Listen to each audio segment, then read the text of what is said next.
Yeah, just like name and title and what you do, and like do them back to back. Okay, go ahead. Well, obviously that's how I'm starting the video now. My name's Gavin. I'm the CTO at Input Logic, a software development company on Vancouver Island, and also the game designer of Duck Buck Moose. My name's Sean Adrian. I'm the art director at Input Logic.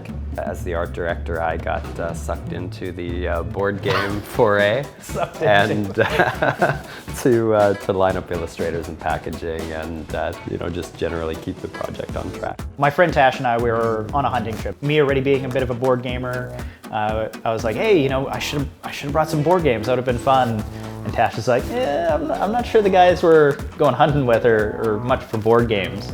And that just kind of got us talking. We're like, well, what if we made a board game or a card game that would be either about hunting or that hunters could get into that wasn't just simple bicycle cards or poker cards, whatever. The purpose isn't for it to be educational, but I really liked the idea of, as people played it, they would sort of understand how hunting actually works. Not only the equipment you need and the motions you need to go through, but how frustrating it can be. It's like you can spend a lot of time hunting a deer, and at the end it's like, well, you didn't get that one. You did get some other stuff, but I mean, the one thing that you're going after just didn't work out. So my goal was, for me as a gamer, to bring something that would be at least somewhat strategically interesting for me to play, but adaptable or easy for them to understand without me like sitting down and be like, okay, we got 10 minutes, I'm gonna explain the rules before we get to play this game, you know what I mean? We wanted the kind of game where you can shuffle everyone their cards, tell them what they're looking at, and immediately somebody can start playing and kind of learn as you go without having to spend a lot of time reviewing the rules. It's basically, I want to say it's about 90% done. There's still sort of like these rough edges, these burrs that you feel while you're playing that we're trying to smooth over.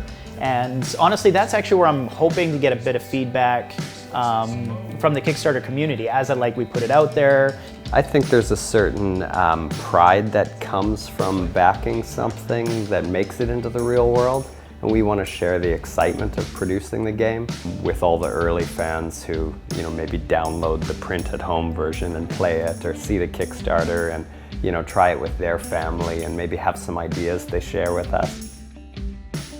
Board games kind of bring that passion of, tinkering, of mechanics, of, just systemized things into a world that is more analog, right?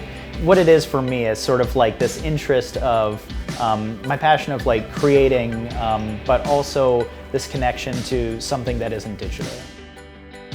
Board games create a really great opportunity to just spend time with friends and family, but have something to focus on that is engaging your mind a little bit. And then also dive into the story a little bit and pretend, and there's a lot of wisecracking and jokes, and you can say, oh, let's play X. Everyone will gather around the table and then you have these meaningful moments.